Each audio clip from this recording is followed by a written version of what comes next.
내게 하여 주시옵소서. 예수 그리스도의 이름으로 기도하옵나이다. 아멘. 할렐루야. 1월의 마지막 주일 이렇게 명절을 잘 보내고 이 밝은 모습으로 다시 만나게 돼서 너무나도 반갑습니다.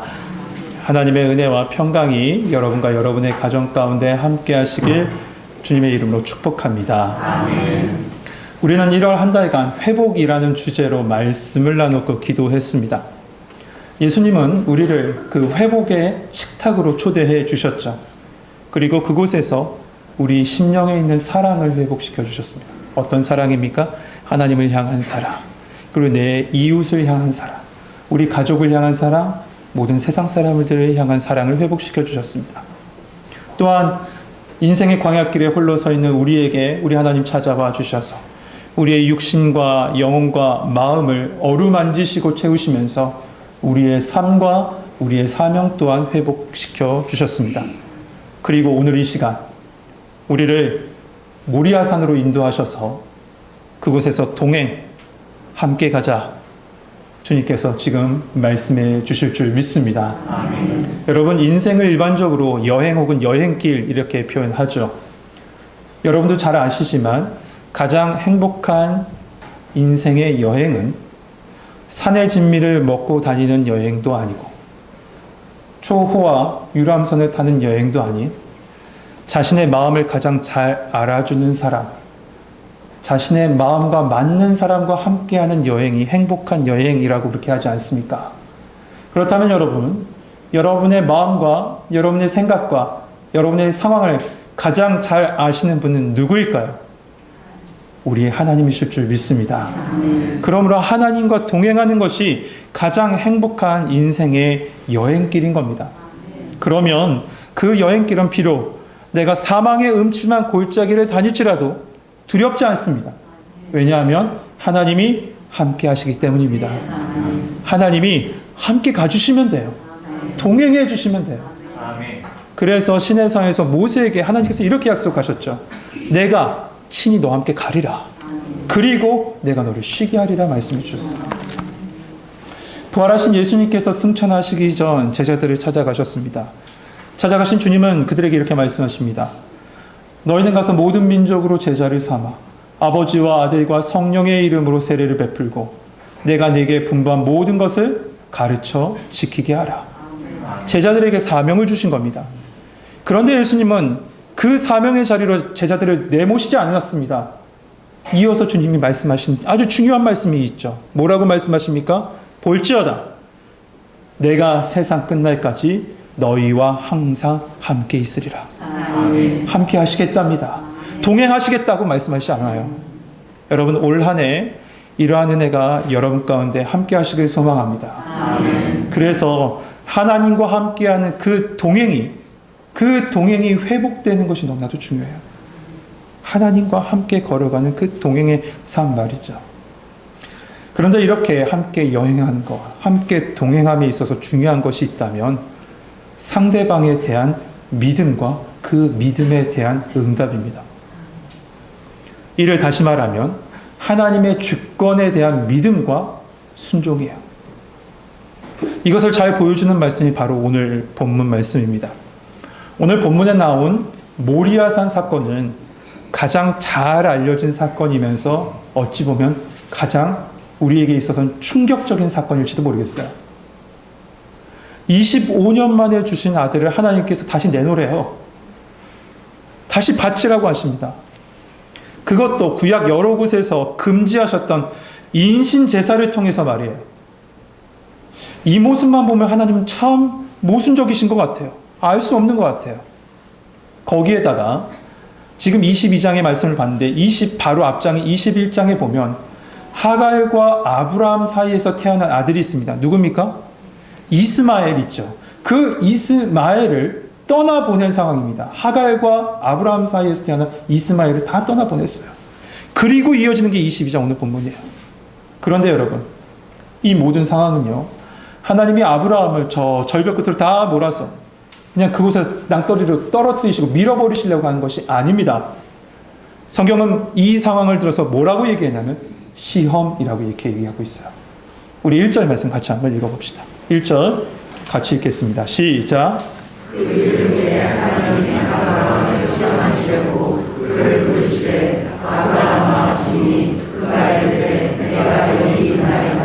아멘. 여러분, 시험은 하나님께서 하실 때도 있고 사단이 할 때도 있습니다. 그런데 이 두 시험 사이에는 차이가 있어요. 하나님이 하시는 시험은 테스트입니다.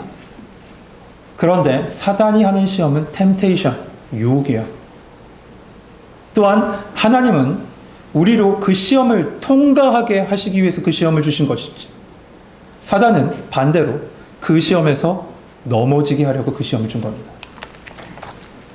이스라엘 백성은 이런 하나님의 테스트를 참 많이 받았습니다. 그런데 그렇게 많은 시험을 받은 이유가 있어요. 무엇일까요? 신명기 8장 2절은 이렇게 기록하고 있습니다.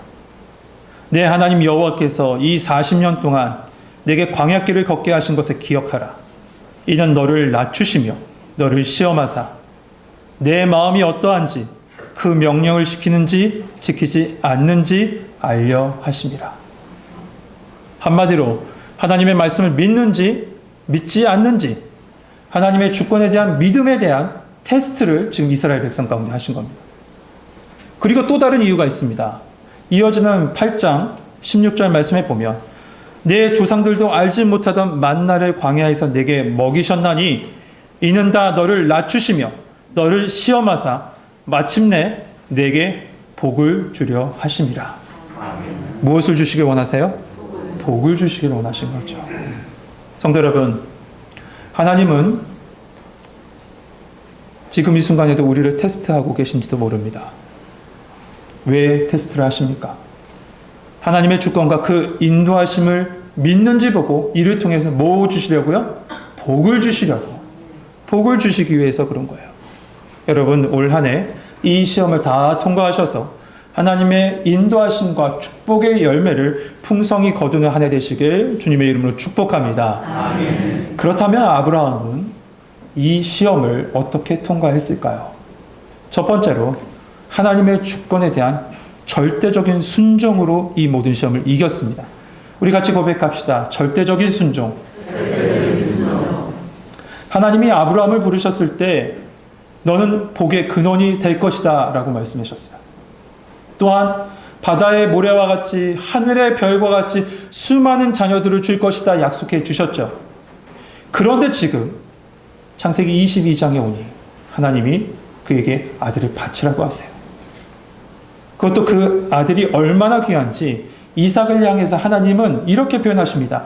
내 아들, 내 사랑하는 내 독자. 여러분, 여기서 이 독자라는 표현은 자녀의 수를 의미하는 단어가 아닙니다. 유일하며 귀중한 이란 뜻을 가지고 있어요. 유일하며 귀중한. 그런데 그 사랑스럽고 유일하며 귀중한 아들을 하나님께서 다시 바치라고 얘기하세요. 여러분, 이 하나님의 말씀은 지금 창세기 12장과 15장에서 너가 복의 근원이 될 것이고 너에게 수많은 자녀들 줄 것이라 라고 약속하셨던 그 약속과 지금 충돌하고 있습니다. 그러니까 하나님의 약속과 지금 자신의 삶의 현실과 충돌해서 그 사이에서 막 균열이 일어나고 있는 거죠. 그런데 거기에다가 하나님은 2절에 보니 그 아들을 어떻게 바치라고 했냐? 번제로 바치래요. 번제로 바치라는 얘기가 뭐예요? 완전히 죽이라는 거 아니에요. 죽이는 흉내만 내는 것이 아니라 완전한 죽음을 이야기합니다. 칼빈은 이를 이렇게 표현해 놨습니다. 이것은 마치 아브라함에게 구원의 헌장을 잠시 옆으로 밀어 놓으라, 치워 놓으라 라고 하신 것이 아니라 그 헌장을 갈기갈기 찢어서 불태워 버리라 라고 요구하신 것과 마찬가지다. 완전한 고통 가운데로 아브라함을 몰고 가신 거죠. 아브라함은 아마 이 하나님의 말씀을 듣고 나서 밤새 잠을 못 잤을 겁니다. 마틴 루터는 여기에 아브라함은 그 아내 사라에게 이 이야기를, 하나님의 이 말씀을 이야기하지 못했을 것이다 라고 주석을 달아놨어요. 이해가 되시죠? 그도 그럴 것이 자녀는 눈에 넣어도 안 아픈 존재잖아요. 안 넣어보셔서 모르세요? 한 재미있는 통계가 있는데 그걸 한번 봤습니다. 엄마가 자녀를 사랑하는 사랑하는 마음이 100%라면 아빠들은 자녀를 사랑하는 마음이 85%래요. 왜 그럴 것 같으세요? 직접 출산하지 않아서요. 본인이 직접 출산하지 않아서 15%의 빈 공간이 있대요. 그런데 가끔 그 15%의 빈 공간에 의심으로 채워질 때가 있대요. 언제 그러냐면 자식이 정말 말 안 들을 때, 이 녀석이 정말 누구 자식이야? 라는 생각이 들 때 그런 생각이 든답니다. 아빠들 그렇죠? 네, 우리 교회 우리 아빠들은 안 그럴 줄 믿습니다. 대답을 못 하시네요. 그렇게 모성애가 가득한 사라에게 아브라함이 하나님이 그 아들 이삭을 바치라고 했어. 어떻게 얘기해요? 어떻게 말할 수가 있습니까? 그러니 지금 아브라함은 절대 고독, 절대 고통의 밤을 지금 보내고 있는 겁니다. 그러나 그는 말씀 그대로 절대적인 순종의 걸음을 걸어갑니다.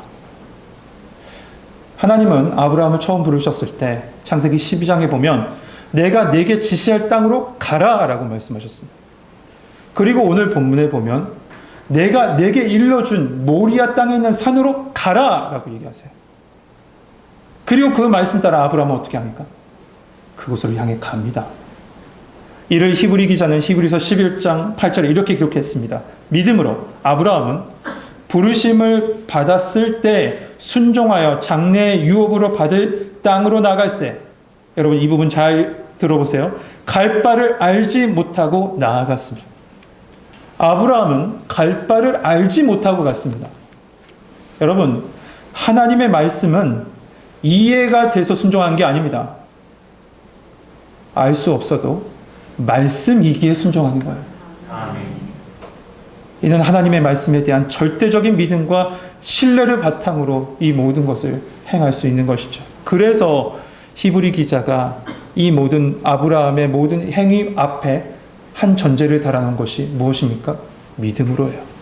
믿음으로 그 모든 것을 행했다는 거죠.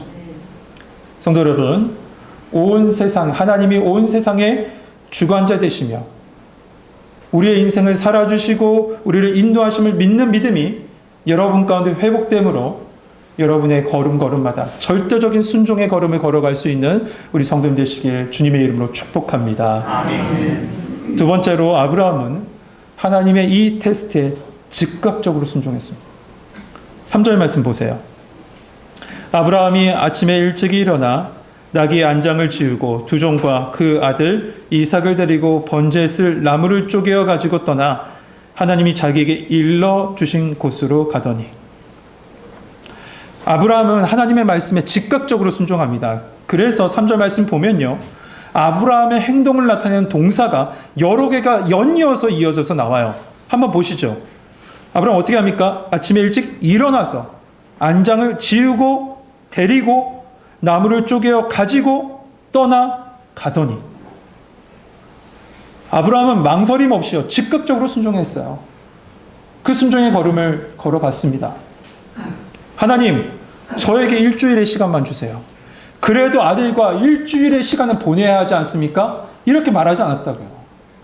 말씀이 주어졌을 때 그 말씀 붙잡고 그대로 행했던 겁니다.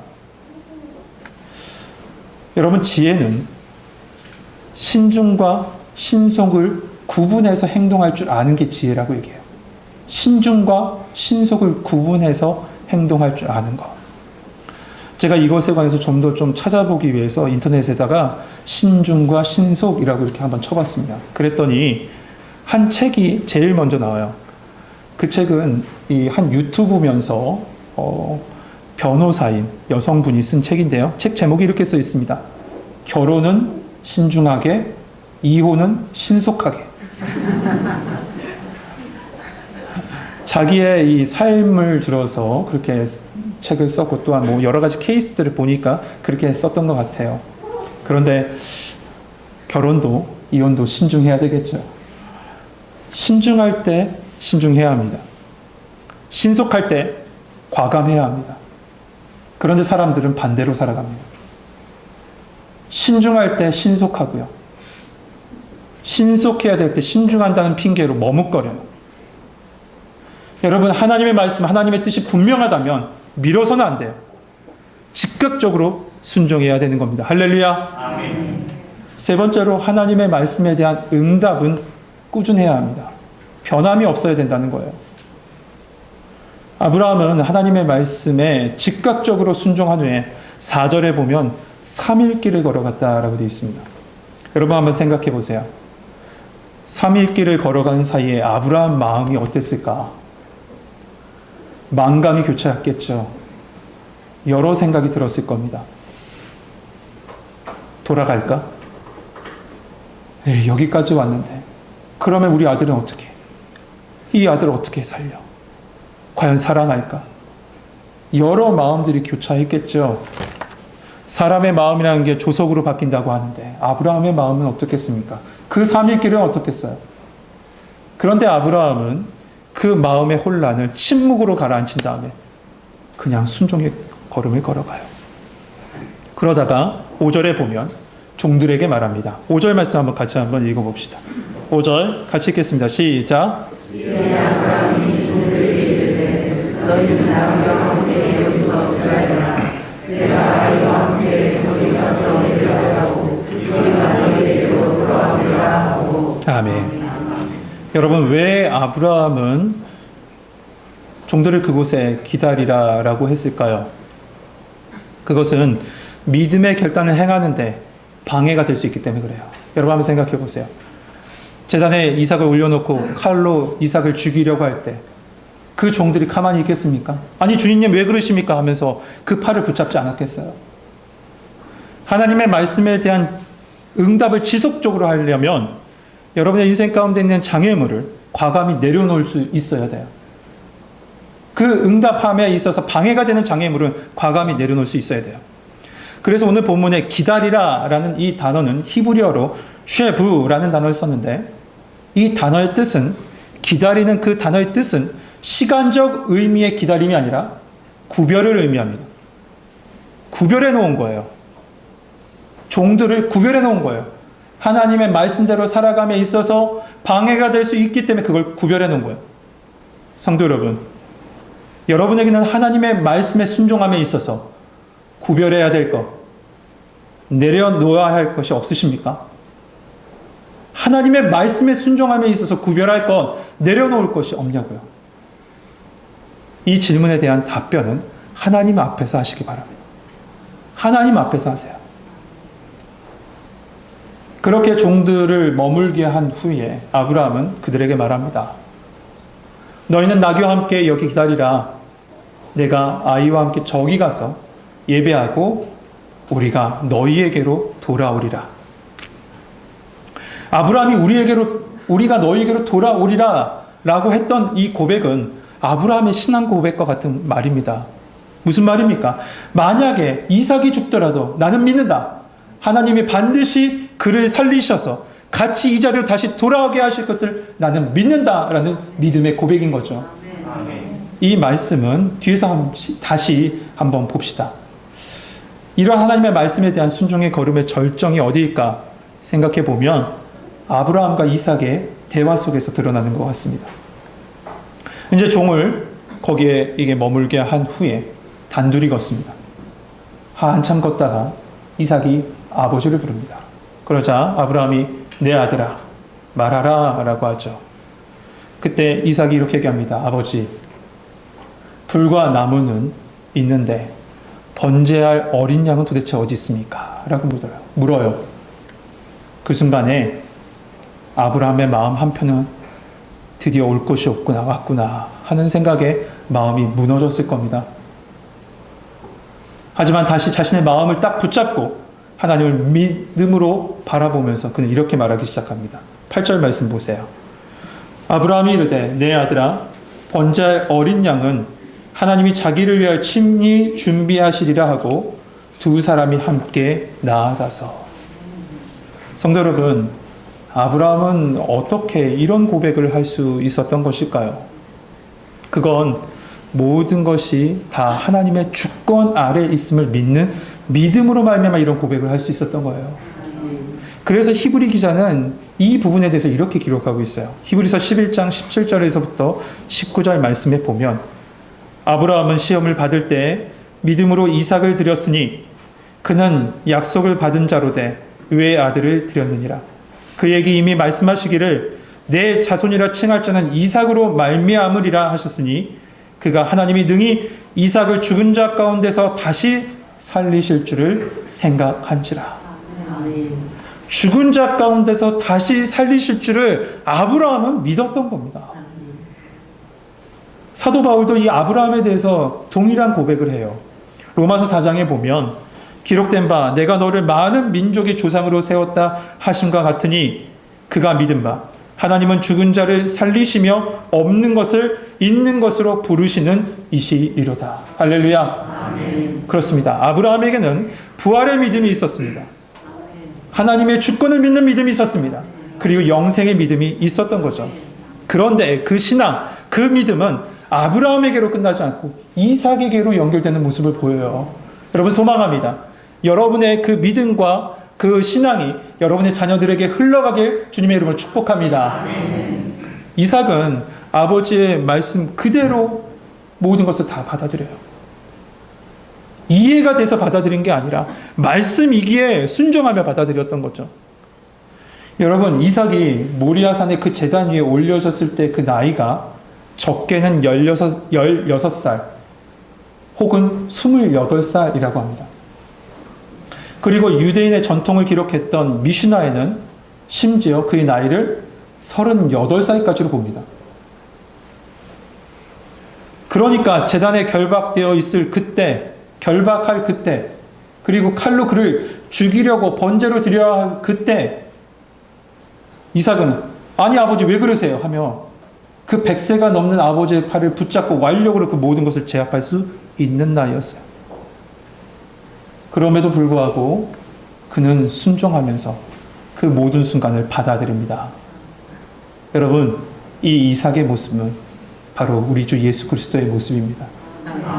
삼일길을 걸어왔던 그 모습 속에서 갈보리 그 십자가를 향해서 걸어가신 우리 예수님의 모습이 드러나고 아브라함이 하나님이 자기를 위하여 친히 준비하시리라 했던 그 준비된 어린 양이 직접 예수님이 되어주셨습니다.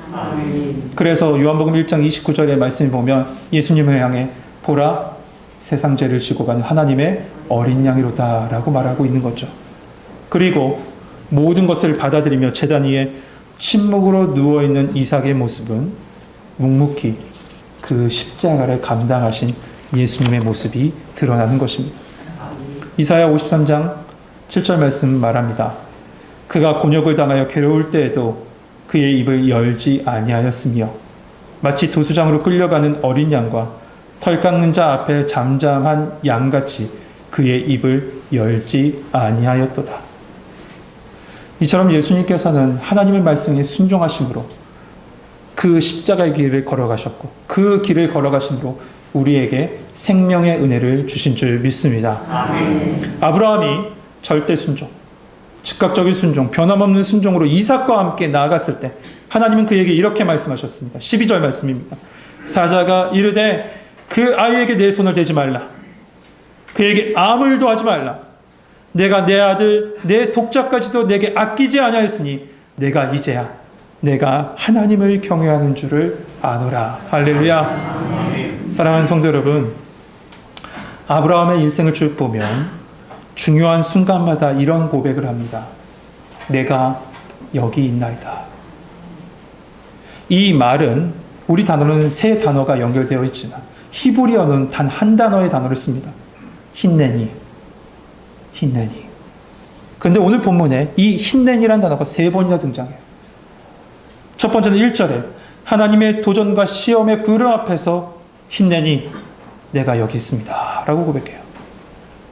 두 번째, 이삭에게 아들아 내가 여기 있다 라고 할 때도 그 고통을 참으면서 힌네니를 외칩니다.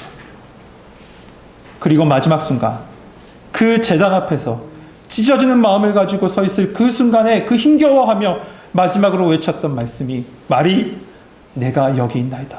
힘내니라고 고백했죠. 그랬을 때 하나님은 그 모든 것을 보시며 이렇게 말씀하세요. 그래, 이제야 내가 하나님을 경외한 줄을 아노라. 이제 나와 함께 가자. 나와 함께 동행하자. 주님이 말씀하신 줄 믿습니다. 여러분, 분명 올 한 해도 참 여러 가지 시험 앞에 우리는 놓일 겁니다. 그러나 하나님은 그런 시험을 통해서 여러분을 넘어뜨리거나 심판하시기 위함이 아니라 부활의 소망과 생명의 은혜와 그리고 한없는 복을 주시기 위해서 이 시험을 통과하게 하신 줄 믿습니다. 그리고 무엇보다 중요한 건 하나님의 이 시험을 통해서 내가 너와 함께 동행할 거야. 내가 너와 함께 가리라. 그 말씀을 우리에게 주시기 위해서 이 말씀을 주시는 거예요.